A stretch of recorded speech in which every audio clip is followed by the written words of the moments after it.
अगर आज आपसे कहा जाए कि आपकी सबसे बड़ी लड़ाई ना करियर से है ना रिश्तों से, बल्कि आपके अपने मन से है, तो क्या आप यकीन करेंगे? सोचिए, आप पढ़ना चाहते हैं लेकिन मन कहता है थोड़ा इंस्टाग्राम देख ले। आप बदलना चाहते हैं लेकिन मन कहता है अरे छोड़, तू नहीं कर पाएगा। आप सुबह उठकर कुछ बड़ा करना चाहते हैं लेकिन मन कहता है 5 मिनट और सो ले। अब सोचिए, क्या होगा अगर यही मन आपकी हर बात मानने लगे? जब आप कहें अब फोकस करो और वो तुरंत केंद्रित हो जाए, जब आप कहें अब शांत रहो और वो चुपचाप आदेश माने, क्या कोई भी सपना फिर असंभव रह जाएगा? यही तो असली जीत है, मन पर विजय। और इस वीडियो में हम जानने वाले हैं वो 5 रहस्य जो आपके मन को आपका सबसे बड़ा दुश्मन नहीं, आपका सबसे वफादार साथी बना सकते हैं। तो अभी रुकिए मत, क्योंकि यह वीडियो सिर्फ एक जानकारी नहीं, एक क्रांति है। और वो क्रांति आपके भीतर से शुरू होगी। दोस्तों, क्या आपने कभी गहराई से सोचा है कि अगर आप अपने मन को पूरी तरह से वश में कर ले तो आपकी जिंदगी कैसे बदल सकती है? सोचिए, अगर आप अपने मन से कहें अब शांत हो जाओ और वो बिना किसी बहाने, बिना किसी विचार के बस शांत हो जाए, तो क्या आप कल्पना कर सकते हैं आप क्या क्या हासिल कर सकते हैं?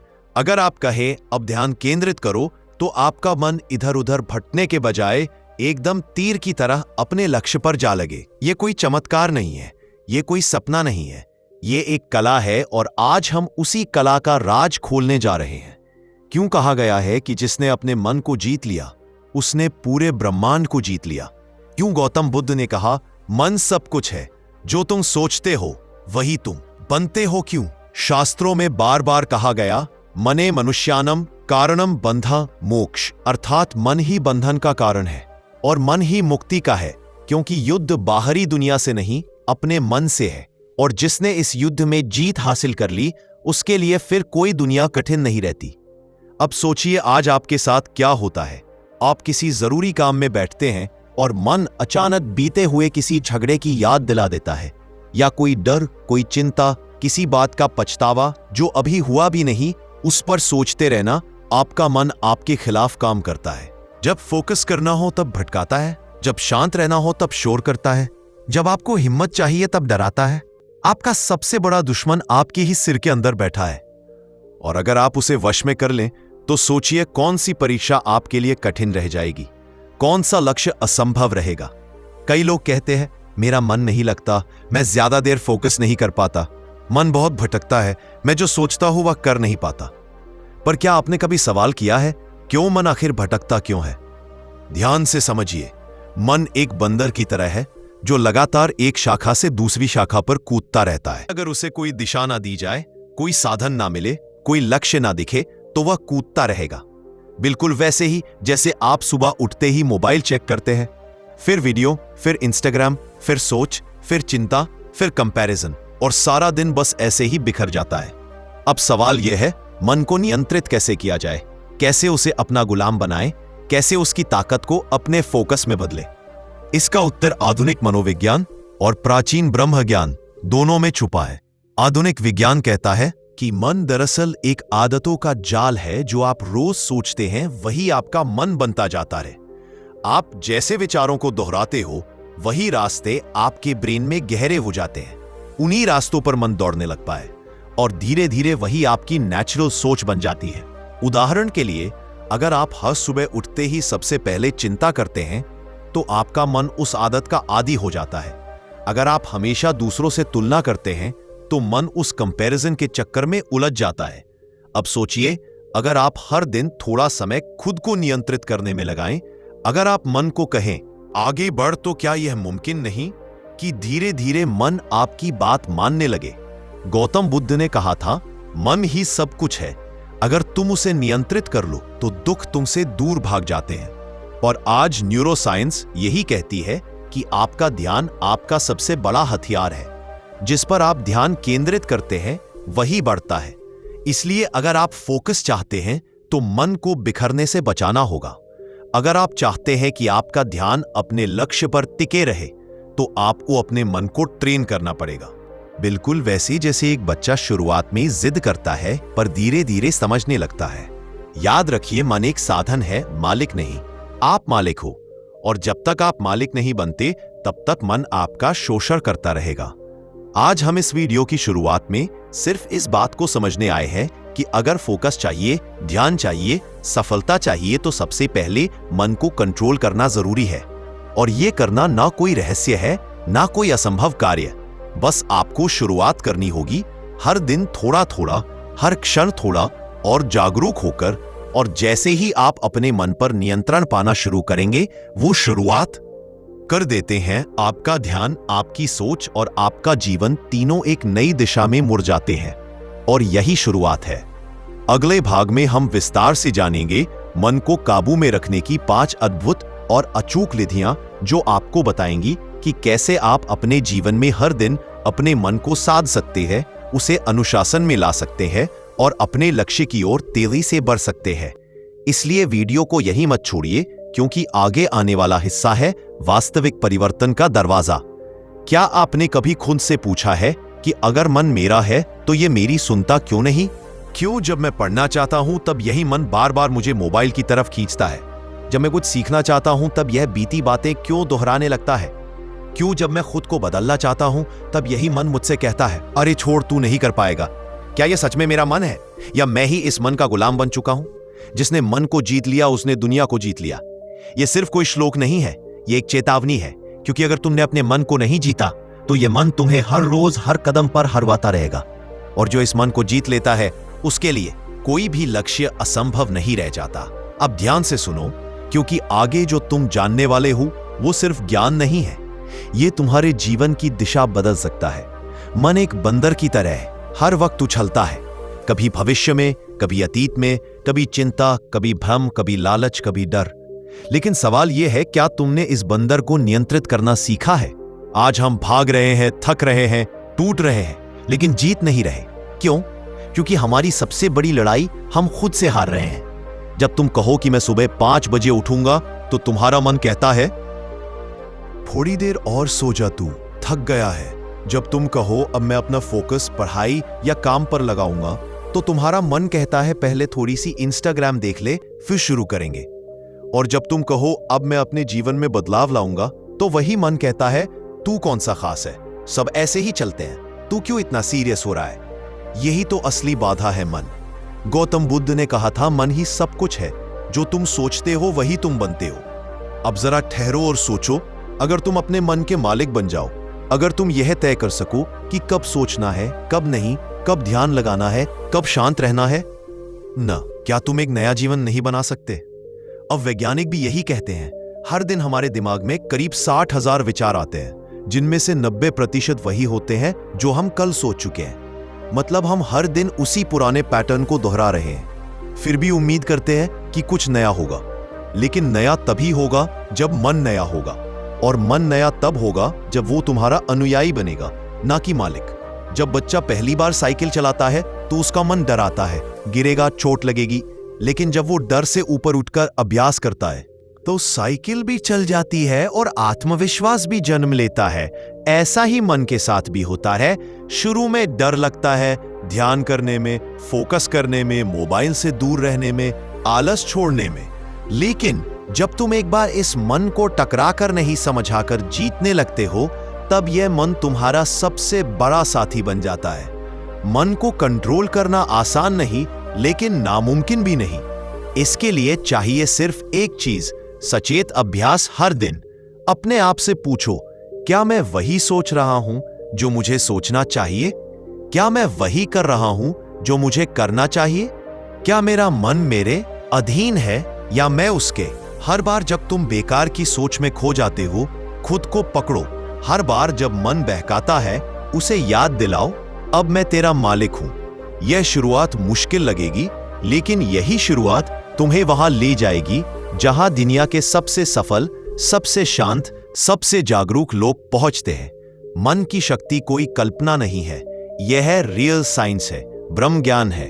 और शियों ने हजारों साल पहले जिस ध्यान, एकाग्रता और आत्मनियंत्रण की बात की, आज की न्यूरोसाइंस भी उन्हीं चीजों को माइंडफुलनेस, न्यूरोप्लास्टिसिटी और ब्रेन रिवायरिंग कहकर सिद्ध कर रही है।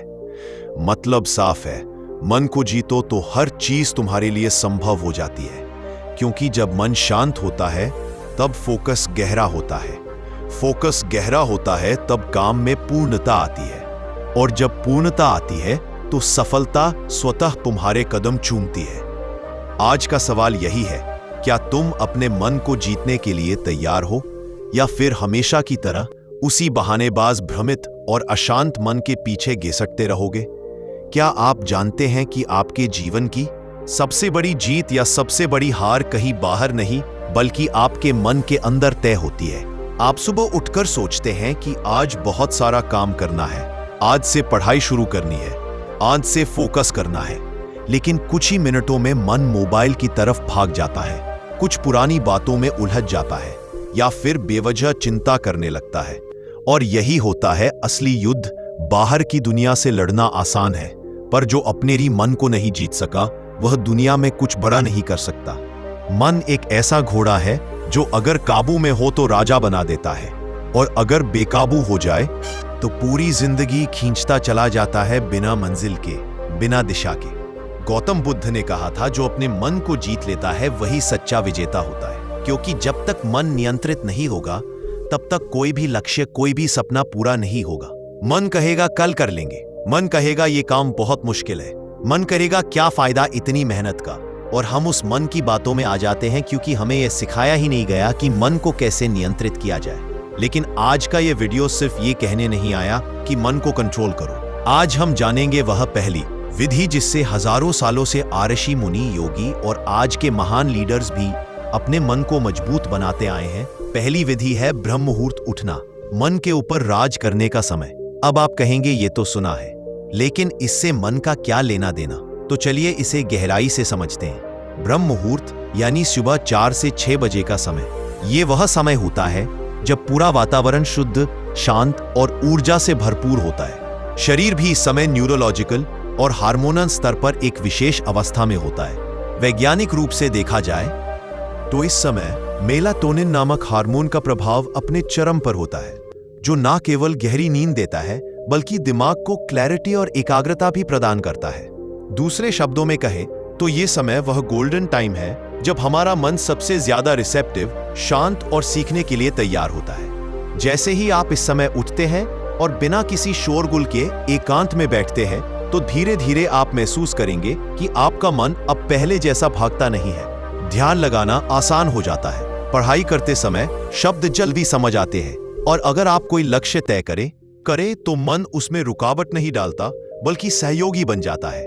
अब सोचिए, अगर रोज सुबह आप अपने दिन की शुरुआत एक ऐसे समय से करें जब पूरा ब्रह्मांड शांत हो, जब आपकी चेतना सबसे ज्यादा शुद्ध हो और जब मन सबसे कम व्याकुल हो, अनियन आर्ट, तो क्या आप अपने मन को धीरे धीरे नियंत्रण में नहीं ले आएंगे?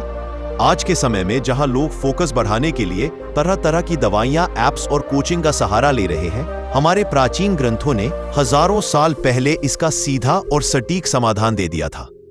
ब्रह्म मुहूर्त में उठो और अपने मन का राजा बनो।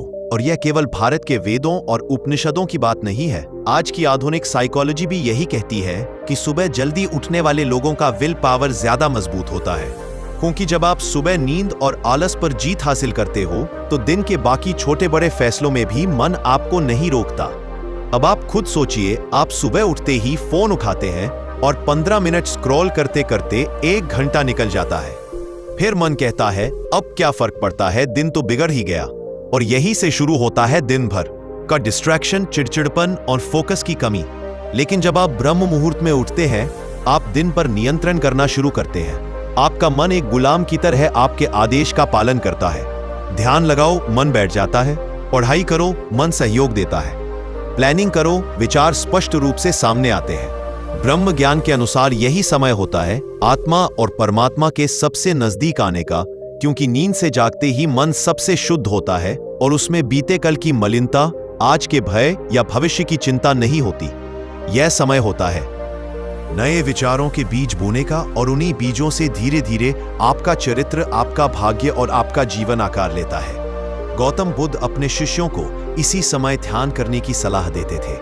वह कहते थे, प्रभात की शांति में आत्मा के स्वर सुने जा सकते हैं, और यही वह समय है जब आप अपने मन को उसके असली स्वरूप में पकड़ सकते हैं, ना कि उस रूप में जिसमें दिन भर की इच्छाएं, व्याकुलताएं और सोशल मीडिया का शोर उसे बना देता है। आप सोचिए, जब आप इस छोटे से अभ्यास से शुरुआत करते हैं तो आप ना सिर्फ मन को जीतते हैं बल्कि अपने जीवन की दिशा भी बदलते हैं। आपका दिमाग शार्पर होता है, फोकस गहरा होता है और सबसे बड़ी बात, आपको खुद पर गर्व महसूस होता है क्योंकि आप उस चीज पर जीत पा रहे हैं जिसे अब तक आपने सबसे ज्यादा अनियंत्रित समझा था, आपका अपना मन। इसलिए अगर आप सच में चाहते हैं कि आपका मन आपका गुलाम बने, अगर आप चाहते हैं कि मन डिस्ट्रैक्ट ना करे और अगर आप चाहते हैं कि आप फोकस के शिखर पर पहुंचे, तो इसकी शुरुआत यहीं से करें, ब्रह्म मुहूर्त उठने से। याद रखिए, जो सुबह का विजेता है वह पूरे दिन का शासक होता है और जो मन के ऊपर सुबह जीत गया वह जीवन में हर क्षेत्र में जीत सकता है। अब तक हमने समझा कि मन को कंट्रोल करना क्यों जरूरी है और उसकी पहली विधि क्या है, लेकिन यह सिर्फ शुरुआत है क्योंकि मन के गुलामी से मुक्ति पाने की राह में ऐसी और भी कई विधियां हैं जो धीरे धीरे आपको एक ऐसे वॉरियर में बदल देंगी जिसका मन उसका सेवक बन जाए, ना कि मालिक। तो अब तैयार हो जाइए अगली विधि के लिए, जो इस यात्रा को और भी गहराई, शक्ति और सफलता की ओर ले जाएगी। दूसरी विधि है प्राण शक्ति साधना, सांसों से मन पर नियंत्रण। कभी आपने गौर किया है, जब आप गुस्से में होते हैं तब आपकी सांसें तेज हो जाती हैं, जब आप डरे हुए होते हैं तब सांसें हल्की हल्की और अस्थिर चलने लगती है, और जब आप शांत होते हैं तो सांसें भी गहराई से चलती हैं। बड़ी ही सहजता से इसका सीधा मतलब है कि हमारी सांसें और हमारा मन आपस में गहराई से जुड़े हुए हैं। यही वजह है कि अगर कोई व्यक्ति अपने श्वास पर नियंत्रण पा ले तो वह अपने मन पर भी नियंत्रण पा सकता है। यही है मन को जीतने की दूसरी विधि, प्राण शक्ति साधना। आज की इस व्यस्त और भागदौड़ भरी दुनिया में हमारा मन एक ही समय में कई दिशाओं में भाग रहा होता है। कई बार हम कोई काम कर रहे होते हैं लेकिन मन कहीं और भटक रहा होता है। किसी से बात करते वक्त भी मन पुरानी बातों में अटका होता है या भविष्य की चिंता में उलझा रहता है। ऐसे में फोकस कैसे बनेगा? ऐसे में मन पर नियंत्रण कैसे संभव है? इसका उत्तर छुपा है हमारी सांसों में और एक विशेष अभ्यास में, अनुलोम विलोम प्राणायाम। हर सुबह केवल 10 मिनट का यह अभ्यास आपके पूरे दिन को बदल सकता है। आप एक शांत, स्थिर और फोकस्ड मन के साथ दिन की शुरुआत करते हैं और जब शुरुआत ही इतनी सशक्त होगी तो दिन भर का हर कार्य सरल, स्पष्ट और प्रभावी बनेगा। यह कोई कल्पना नहीं है, बल्कि हजारों वर्षों पुराना ब्रह्म ज्ञान है जो आज भी उतना ही प्रभावशाली है। गौतम बुद्ध ने कहा था, जैसे कोई कुशल सारथी घोड़े की लगाम थामे रखता है, वैसे ही बुद्धिमान व्यक्ति अपनी श्वासों पर ध्यान देकर अपने चित्त को साधता है। यानी जो व्यक्ति अपनी सांसों पर ध्यान केंद्रित करता है वही अपने भटकते मन को वश में कर पाता है, और यही अभ्यास है अनुलोम विलोम का। यह साधना केवल एक श्वास अभ्यास नहीं है, यह एक ध्यान है, एक आंतरिक युद्ध है। नन, जहां आप अपने अंदर के शोर को शांत करने की कला सीखते हैं। आप अपने मन के उस कोने तक पहुंचते हैं जहां विचारों की उथल पुथल थम जाती है, और जब विचार शांत होते हैं तब चेतना स्पष्ट होती है, और यही स्पष्टता ही आपको फोकस की शक्ति देती है। आजकल हम अक्सर कहते हैं, मेरा मन बहुत विचलित रहता है, पढ़ाई में मन नहीं लगता, काम करते वक्त ध्यान भटक जाता है। लेकिन क्या हम कभी यह सोचते हैं कि हम अपने मन को फोकस करने के लिए सांसों की मदद क्यों नहीं लेते? जब बच्चे परीक्षा से पहले घबराते हैं तो टीचर उन्हें कहते हैं, गहरी सांस लो। जब कोई तनाव में होता है तो उसे कहा जाता है, आराम से सांस लो। लेकिन क्या हमने कभी इस सलाह को गंभीरता से लिया? सच तो यह है कि हम में से बहुत से लोग सांस लेते हैं सिर्फ जीने के लिए, लेकिन जीने की गुणवत्ता को बढ़ाने के लिए नहीं। जबकि अनुलोम विलोम जैसी साधना यही सिखाती है कि हम अपनी सांसों को कैसे नियंत्रित करें, कैसे उनकी गहराई को महसूस करें और कैसे हर श्वास के साथ अपने मन को अधिक शांत और स्थिर करें। वैज्ञानिक दृष्टिकोण से भी देखा जाए तो जब हम गहरी लयबद्ध सांसें लेते हैं, दैट्स इट, तो हमारा परस्थेटिक न्यूरल सिस्टम सक्रिय होता है, जो शरीर को आराम, मानसिक स्पष्टता और संतुलन की अवस्था में लाता है। यानी मन सिर्फ शांत नहीं होता, वह आज्ञाकारी भी बनता है, और जब मन आज्ञाकारी होता है तभी वह हमारी बात मानता है, तभी हम उसे एकाग्र कर सकते हैं, तभी हम उसे फोकस में बदल सकते हैं। सुबह के समय जब वातावरण शांत होता है, सूरज की पहली किरण धरती को छूती है और प्रकृति भी जाग रही होती है, ऐसे में 10 मिनट का यह अभ्यास हमारे पूरे जीवन को दिशा दे सकता है। केवल सांस पर ध्यान दीजिए, विचार आए तो उन्हें जाने दीजिए, सिर्फ श्वास के आने जाने को महसूस कीजिए। धीरे धीरे आपका मन भी वही करने लगेगा जो आप चाहते हैं, ना कि वह जो मन खुद चाहता है। यही है प्राण शक्ति साधना की महिमा। यह केवल एक योग क्रिया नहीं, यह एक मानसिक अनुशासन है। जब सांस नियंत्रित होती है तो मन भी नियंत्रित होता है, और जब मन नियंत्रित होता है तो जीवन अपने सही मार्ग पर चलने लगता है। हिस्सा बना लीजिए, आज नहीं तो कल इसका असर जरूर दिखाई देगा। लेकिन अगर आप इसे नियमित करें तो यह साधना एक आंतरिक क्रांति बन सकती है। याद रखिए, प्राण पर अधिकार तो मन पर अधिकार, और जिसने अपने मन पर अधिकार पा लिया उसे कोई भी लक्ष्य असंभव नहीं लगता। अब सवाल यह उठता है कि सिर्फ सांसों से ही नहीं, और भी कई ऐसी विधियां हैं जो हमारे मन को नियंत्रित कर सकती है, हमारे फोकस को तीव्र बना सकती है। और अगली विधि जो हम जानने वाले हैं वह है तीसरी विधि, है विचार विच्छेदन विधि। विचारों को बीच में ही काट देना। कभी आपने यह महसूस किया है कि आप कुछ जरूरी काम कर रहे हैं, लेकिन अचानक मन में कोई पुरानी बात, कोई डर, कोई बेकार सोच या कोई ऐसा विचार आ जाता है जो आपका पूरा ध्यान भटका देता है, और फिर आप उसी में उलझ जाते हैं। वो विचार आता है, पकड़ता है और खींच ले जाता है। आप समझते हैं कि यह सोचने का कोई मतलब नहीं, लेकिन फिर भी मन मानता नहीं, बस खींचता जाता है और खींचता जाता है, और हम खुद से हार मान लेते रहे। तो सवाल यह है कि क्या हम वाकई अपने विचारों को कंट्रोल नहीं कर सकते? क्या हम हमेशा अपने मन के गुलाम बने रहेंगे? जवाब है नहीं। मन को नियंत्रित किया जा सकता है, और इसका एक बहुत ही प्रभावशाली तरीका है विचार विच्छेदन विधि। यह विधि आपको सिखाती है कि जब भी कोई अनचाहा नकारात्मक या फालतू विचार आपके भीतर घुसने की कोशिश करे तो आप उसे बीच में ही पकड़कर वहीं काट दें। यह एक मानसिक ब्रेक है, एक अलार्म है जो आप खुद के भीतर लगाते हैं। जैसे ही कोई विचलित करने वाला विचार आए, आप तुरंत अपने अंदर जोर से कहें, रुक जा या कट, और उसी पल अपने शरीर को किसी उपयोगी क्रिया में लगा दें। यह क्रिया कुछ भी हो सकती है, उठकर पानी पी लेना, वॉक पर चले जाना, कोई किताब खोलना, या आंखें बंद करके लंबी सांस लेना। इससे आप उस विचार की पकड़ से बाहर निकल आते हैं। अब आप सोच रहे होंगे कि क्या सिर्फ रुक जा बोल देने से विचार रुक जाते हैं? तो इसका जवाब है, अगर आप इसे बार बार करेंगे तो हाँ, मन को आदत पड़ती है। शुरू में थोड़ी मेहनत लगती है, लेकिन धीरे धीरे मन सीखता है कि उसे किस विचार पर रुकना है और किसे छोड़ देना है। मन वही करता है जिसे आप बार बार आदेश देते हैं। जैसे एक घोड़ा बार बार एक ही दिशा में खींचा जाए तो कुछ समय बाद वह खुद ब खुद उसी दिशा में चलने लगता है। ठीक वैसे ही जब आप अपने मन को बार बार आदेश देते हैं, रुक जा, कट, इधर ध्यान दे, तो वह मानने लगता है। शुरू में यह थोड़ी नाटक जैसी प्रक्रिया लग सकती है, लेकिन यही अभ्यास जब आदत बनता है तो चमत्कार होता है। आइए इसे एक रिलेटेबल उदाहरण से समझते हैं। मान लीजिए आप किसी ऐसे इंसान के बारे में सोच रहे हैं जिससे आपका मन खराब होता है। वो व्यक्ति, उसकी बातें, उसके झूठ, उसका धोखा, ये सब आपको परेशान करते हैं। अब आप जानते हैं कि यह सोच आपको कोई समाधान नहीं देगा, सिर्फ जलाएगा, थकाएगा और आपका कीमती समय बर्बाद करेगा। लेकिन फिर भी मन वही जाता है। अब इसी समय आपको इस विचार विच्छेदन विधि का प्रयोग करना है। जैसे ही यह सोच मन में आए, तुरंत कहिए, रुक जा, और उसी पल खुद को किसी काम में लगा दीजिए। टेबल साफ करिए, एक चुटकुला पढ़िए, अपने हाथ पैर स्ट्रेच करिए, कुछ भी, लेकिन उस विचार के पीछे मत जाइए। यही अभ्यास धीरे धीरे आपकी मानसिक मांसपेशियों को मजबूत करता है। अब आप कहेंगे, मन तो खुद ही चल पड़ता है, हम तो उसे बुलाते भी नहीं।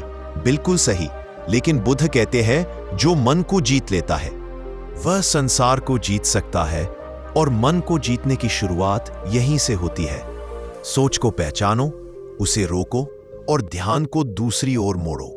विज्ञान भी इस बात की पुष्टि करता है।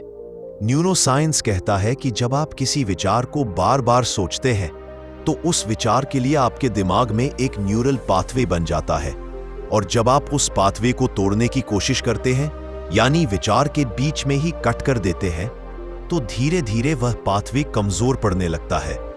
यह ठीक वैसा ही है जैसे कोई घास का रास्ता अगर लंबे समय तक ना चला जाए तो वह फिर से हरा भरा हो जाता है। रास्ता गायब हो जाता है, तो अगली बार जब कोई पुराना दुख, कोई डर, कोई अफसोस, कोई कंपैरिजन या कोई ईर्ष्या वाला विचार आपके मन में आए, तो याद रखिए आप उसके गुलाम नहीं हैं। आप कह सकते हैं कट इनफ, अब नहीं। और जब आप बार बार ऐसा करेंगे तो आपके भीतर एक शक्ति जागेगी, वही शक्ति जो हर महान साधक में होती है, वही शक्ति जो अर्जुन को अपने लक्ष्य पर केंद्रित रखती है, वही शक्ति जो बुद्ध को बोधि वृक्ष के नीचे विचलित नहीं होने देती। इसीलिए याद रखिए, हर बार जब आप अपने विचार को बीच में ही काटते हैं, आप अपने मन को सिखा रहे होते हैं कि किस दिशा में जाना है। और यही तो है असली फोकस, ध्यान को बार बार सही दिशा में मोड़ना। और अंत में यही विचार विच्छेदन विधि आपकी जिंदगी में वह बदलाव ला सकती है जिसकी आपको सच में जरूरत है। सिर्फ एक अभ्यास, रुक जा और आपका मन आपकी बात मानने लगेगा। अब जरा सोचिए, अगर आप रोजाना 10 बार भी अपने नकारात्मक विचारों को इसी तरह रोक ले, तो 10 बार आपने अपने फोकस को बचा लिया। और यही छोटे छोटे पल मिलकर एक बड़ा बदलाव बनाते हैं, वही बदलाव जो जीवन की दिशा बदल देता है। और अब जब आपका मन यह स्वीकार करने लगे कि वह आपके आदेश से चलता है, तो अगली विधि में हम जानेंगे कि कैसे हम अपने मन की स्मृति शक्ति को बढ़ाकर फोकस को एक नए स्तर तक पहुंचा सकते हैं। चौथी विधि है बोध शून्यता, ध्यान मन को शून्य की गोद में लाना। क्या आपने कभी अपने मन की आवाज को गहराई से सुना है? कभी गौर किया है कि दिन भर हम खुद से कितनी बातें करते रहते हैं? कभी डर, कभी चिंता, कभी असुरक्षा, कभी पछतावा, और कभी कभी तो यह बातें इतनी तेज होती है कि हम अपने ही अंदर शोर महसूस करने लगते हैं। जरा रुकिए, क्या आपको पता है यह लगातार चलने वाला विचारों का तूफान ही असली कारण है फोकस टूटने का, थकान का और उस अंदरूनी बेचैनी का जो हमें चैन से बैठने नहीं देती। आज हम बात करने जा रहे हैं उस विधि की जो इस तूफान को शांत कर सकती है। यह वह चुप्पी है जो शोर को खत्म करती है। यह है बोध शून्यता ध्यान, यानी अपने विचारों से दूरी बनाना, उन्हें रोकना नहीं, बस उन्हें जाने देना। मन को उस स्थिति में लाना जहां कोई शब्द नहीं होता, कोई कल्पना नहीं होती, कोई योजना नहीं होती, केवल मौन होता है। क्या करना है? बहुत कुछ नहीं, बस रोज 15 मिनट खुद को देना है। कोई महंगे कोर्स, कोई गुरुकुल, कोई मंत्र नहीं, बस एक शांत कोना चुनिए, बैठ जाइए, आंखें बंद कर लीजिए और सब कुछ छोड़ दीजिए।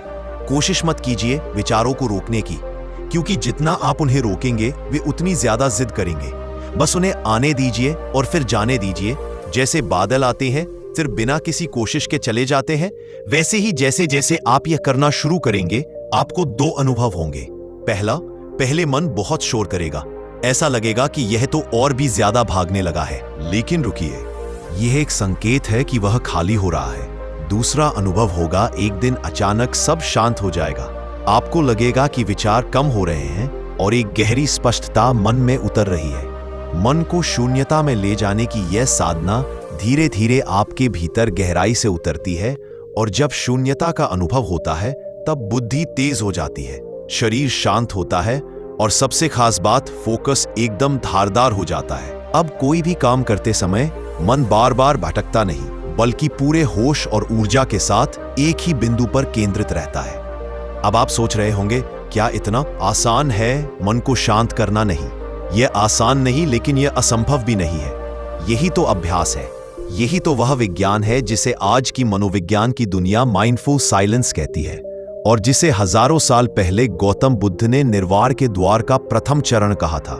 बुद्ध कहते थे, जहां विचार नहीं वहीं सच्चा शांति और शक्ति है। यानी विचारों की भीड़ में हम शक्ति खोते हैं, लेकिन जब हम विचारों से ऊपर उठ जाते हैं, जब मन एकदम मौन हो जाता है, तब वही मौन हमारी शक्ति बन जाता है। आधुनिक न्यूरोसाइंस ने भी यह साबित किया है कि जब मन को शून्यता में लाया जाता है तो दिमाग का डिफॉल्ट मोड नेटवर्क शांत होता है। यही वह हिस्सा है जो फालतू सोच, पछतावा, चिंता और कल्पनाओं में हमें उलझाए रखता है। जब वह शांत होता है तब ब्रेन की क्लैरिटी, डिसीजन मेकिंग और इमोशनल स्टेबिलिटी बढ़ती है। इसीलिए बोध शून्यता ध्यान कोई धर्म नहीं, कोई कर्मकांड नहीं, यह जीवन जीने की एक सच्ची कला है। जब मन भीतर से शांत होता है तभी हम बाहर की दुनिया को बेहतर देख पाते हैं। तब हमें ना लोग परेशान करते हैं ना हालात, क्योंकि हमारा केंद्र हमारे भीतर होता है। स्थिर, स्पष्ट और शक्तिशाली इस विधि की सबसे बड़ी खूबी यह है कि यह आपको आपके ही भीतर की सबसे गहरी शक्ति से मिलाती है, आपको बार बार अपने अंदर लौटना सिखाती है, और जब आप भीतर लौटते हैं तब बाहर की दुनिया में आपकी उपस्थिति बदल जाती है। आप कम बोलते हैं लेकिन आपकी बात गहरी होती है, आप कम प्रतिक्रिया देते हैं लेकिन आपका असर गहरा होता है। तो अगली बार जब आपका मन बहुत थका हुआ हो, बहुत परेशान हो, जब लगे कि कुछ भी समझ नहीं आ रहा, उस वक्त कुछ मत कीजिए, बस बैठ जाइए और खुद को उस शून्यता में समर्पित कर दीजिए। देखिए कैसे धीरे धीरे सब कुछ साफ होने लगता है, जैसे धुंध के पार सूरज झांकने लगे। याद रखिए, मन को जीतने के लिए किसी युद्ध की जरूरत नहीं, सिर्फ मौन की जरूरत है। और अब जब आपने बोध शून्यता का महत्व समझा है, तो अगली विधि में हम जानेंगे कि कैसे मन को ऊर्जावान बनाकर उसे थकान से मुक्त रखते हुए एक ऐसा स्टेट तैयार किया जाए जहां मन अपने आप लक्ष्य पर टिकने लगे। अब हम बढ़ते हैं 5वीं विधि की ओर। बहुत से लोग ये सवाल पूछते हैं, मैं कुछ करना चाहता हूँ, कुछ सीखना चाहता हूँ, कुछ बड़ा बनना चाहता हूँ, लेकिन मेरा मन साथ नहीं देता। क्या कभी आपने भी ऐसा महसूस किया है? सुबह अलार्म बजता है लेकिन मन कहता है अभी 5 मिनट और सो लेता हूँ। किताब उठाते हैं पढ़ने के लिए, लेकिन मोबाइल पर एक नोटिफिकेशन आता है और मन कहता है बस एक बार देख लूं फिर पढ़ता हूँ। ध्यान करने बैठते हैं और अचानक मन में आने लगती है कल की बातें, आने वाले कल की चिंता, और जिनका कोई मतलब नहीं होता वो विचार भी। तो अब सवाल यह है, क्या वाकई मन को कंट्रोल किया जा सकता है? उत्तर है हाँ, पूरी तरह किया जा सकता है। मन कोई अजगर नहीं है जिसे काबू करना नामुमकिन हो, वह बस आदतों का गुलाम है। उसे बस सही दिशा, सही संस्कार और सही अनुभव देना होता है, और यही काम करती है संकल्प शक्ति जागरण की विधि। आज हम मन को जीतने की 5वीं विधि की बात कर रहे हैं। 5वीं विधि संकल्प शक्ति जागरण, एक व्रत, एक नियम, एक जीत। अब ध्यान से सुनिए, मन को झुकाना है तो पहले खुद से किया वादा निभाना सीखो। हर बार जब आप कोई लक्ष्य तय करते हैं और फिर उससे पीछे हट जाते हैं, तो आप केवल उस लक्ष्य से पीछे नहीं हटते, आप अपनी आत्म प्रतिष्ठा को तोड़ देते हैं। और जब आत्म प्रतिष्ठा गिरती है तो मन कहता है तू तो खुद से भी झूठ बोलता है, अब तू किसी चीज के लायक नहीं। अब उपाय क्या है? बहुत सरल लेकिन बेहद गहरा। हर 7 दिन के लिए एक नियम लो, एक ऐसा संकल्प जो थोड़ा कठिन हो लेकिन मुमकिन हो, जैसे सुबह 5 बजे उठना, या सुबह 9 बजे तक मोबाइल नहीं छूना, या 7 दिन तक बिना चीनी के रहना, या हर दिन बिना नागा 15 मिनट ध्यान करना। शर्त एक ही है, इसे किसी भी हालत में मत तोड़ो। भले कुछ भी हो जाए, नींद आई, आलस आया, मूड नहीं बना, बाहर शोर हुआ, लेकिन नियम नहीं टूटेगा। अब आप पूछेंगे, इतना छोटा सा नियम क्या करेगा? ये नियम नहीं, आपके भीतर की इच्छा शक्ति का दीपक है। हर दिन जब आप उसे निभाते हैं तो आप मन को संदेश देते हैं, देखो मैं कहता हूं और करता हूं, मैं जो ठान लेता हूं वह करता हूं। धीरे धीरे ये दीपक जलता है और वह अंधेरा जो मन की कमजोरी है वो छंटने लगता है। आपका ध्यान तेज होता रहे, आत्मविश्वास बढ़ता है और आप जो चाहे उस पर केंद्रित हो पाते हैं। इसका असर केवल मन पर नहीं होता, शरीर और चरित्र पर भी पड़ता है। मन अब इधर उधर नहीं भागता, वह आदेश मानता है। आत्मसंयम आता है, अंदर एक संतोष और स्पष्टता आती है, और सबसे बड़ी बात, अब आप अपने शब्दों का सम्मान करना सीख जाते हैं। गौतम बुद्ध ने कहा था, जो मन को वश में कर ले वह 1000 युद्ध जीतने वाले से बड़ा विजेता है। और मन को वश में करने का पहला कदम है खुद से किया हुआ वादा निभाना। मनोवैज्ञानिक भी कहते हैं कि जब हम लगातार कोई संकल्प निभाते हैं तो हमारे दिमाग में डोपामिन और सेरोटोनिन जैसे हार्मोन्स सक्रिय होते हैं, जो फोकस, मूड और मोटिवेशन को बढ़ाते हैं। मतलब जब आप एक छोटा व्रत निभाते हैं तो आपका दिमाग आपको रिवॉर्ड देता है, बहुत अच्छा किया, और यही सकारात्मक ऊर्जा फिर अगले नियम को निभाने में मदद करती है। एक बात और समझिए, यह केवल 7 दिन का नियम नहीं है, यह एक संस्कार है। संस्कार बनते हैं, फिर स्वभाव बनते हैं, फिर वही हमारा भविष्य बनाते हैं। तो हर सप्ताह अपने भीतर एक संस्कार जगाइए और देखिए कैसे मन अब आपका सेवक बन जाता है, आपका गुलाम नहीं। और याद रखिए, जो खुद से किया गया वादा निभा ले वही सच्चा विजेता है। अब सोचिए, आप कौन सा पहला संकल्प लेने जा रहे हैं और क्या आप उसे निभाने के लिए तैयार है? जहां आपका मन पूरी तरह से आपके अधीन होगा और जीवन की असली शक्ति वहीं से शुरू होती है। जागो, ठानो और निभाओ। मन को जीतो ध्यान से नहीं, संकल्प से। और अगर इस वीडियो ने आपके दिल को छू लिया हो, अगर आपके भीतर कहीं ना कहीं एक हलचल सी मच गई हो, तो यही संकेत है कि अब समय आ गया है अपने मन को जीतने का, अपने जीवन को एक नई दिशा देने का। लेकिन यह तो सिर्फ शुरुआत है। हर हफ्ते हम आपके लिए ऐसी ही गहराई से जुड़ी बातें, प्राचीन ज्ञान और आधुनिक मनोविज्ञान के अद्भुत मेल के साथ कुछ ऐसा लेकर आते हैं जो आपके जीवन को बदल सके, आपके भीतर छिपी शक्ति को जगा सके। तो अगर आपने अभी तक हमारे चैनल यूनिक बुद्धा स्टोरीज को सब्सक्राइब नहीं किया है तो जरूर कीजिए, क्योंकि अगली विधियां, अगले रहस्य और अगला परिवर्तन आपके लिए ही है, जिसे आप मिस नहीं करना चाहेंगे। वीडियो को लाइक करना ना भूलें और नीचे कमेंट करके हमें जरूर बताएं आपने इस वीडियो से क्या सीखा और आपका पहला संकल्प क्या होगा। हर वीडियो के साथ आप एक नई शुरुआत करेंगे। मिलते हैं अगली विधि में एक और मन विजय के रहस्य के साथ। तब तक जागते रहिए, सीखते रहिए और संकल्प के पथ पर चलते रहिए, क्योंकि बदलाव बाहर नहीं, भीतर से शुरू होता है। धन्यवाद।